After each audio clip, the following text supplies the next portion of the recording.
Alright, so the next step after getting that saddle pad is I'm going to rub her down. I'm going to start getting her used to being mounted. And this is going to take quite a bit because this is probably the most tricky part. As you can see, I rubbed her down, was on the side of her. Now I'm just hopping on my toes, bouncing like I'm one of them powwow dancers. So, anyway, she's doing perfect, great. She sees me bouncing, and I'm going to start adding some twists and move my hands, all while touching her, all while rubbing her, showing her some love. Alright, so then we're going to go to the other side, do that again. Starting to push her, starting to lean on her.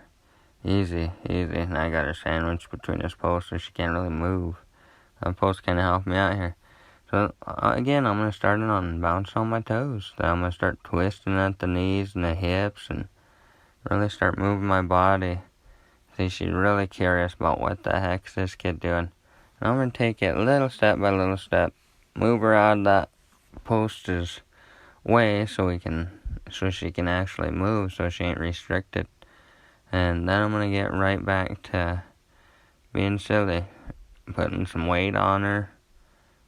And a lot of guys say, well, turn her head in case she bucks or something, you could spin her. But I don't like getting on my horses when I gotta spin their head, so that's why you gotta be careful. Keep it kind of tight, but be cautious. Anyway, so we're taking our time. I'm leaning on her, rubbing her on the opposite side, kind of hopping, kind of bouncing, real small jumps. And then I'm going to sit here and switch out the lunge line. I don't really enjoy that lunge line. That one I got to unscrew and whatnot whenever I could just clip this other one. And it's a lot easier. So, give me a few seconds to do that.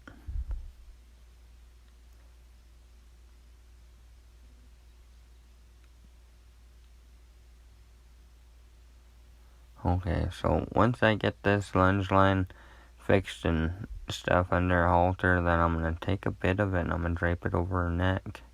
Just like if I was going to have two reins, I like riding with split reins to begin with, and then I end up opting for one, but for the most part, yeah, so here we are. I drape it over, it's in leaning over her shoulder.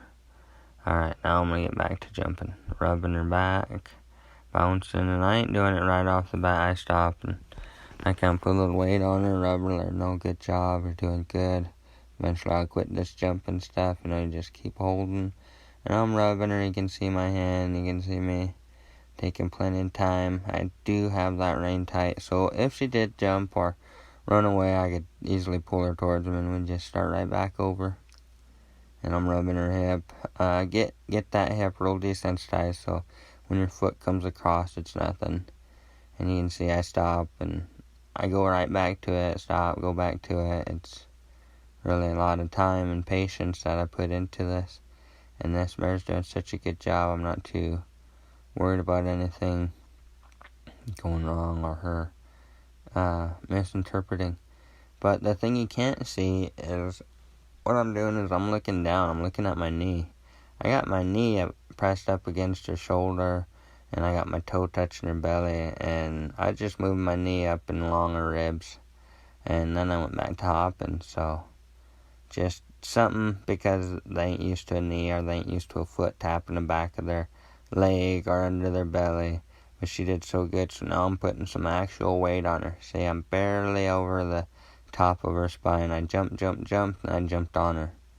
I leaned on her, she kind of readjusted her feet so she can get ready for the next time, and she's looking away, but that's no big deal because she's holding still. She's doing great.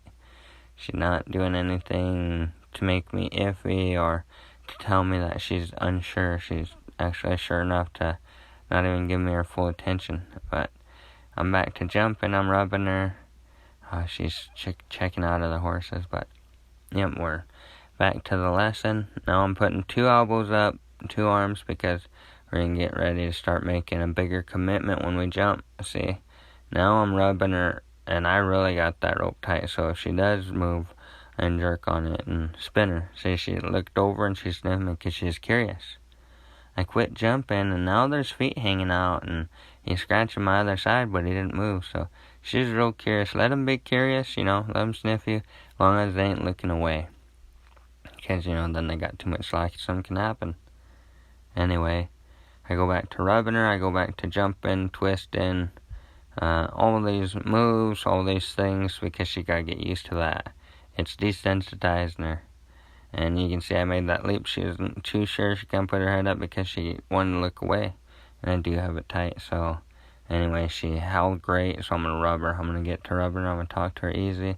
And we're just doing that for a little bit, then we slide off, You don't want to overpressure her to where she does something wrong. But, yeah, just take your time.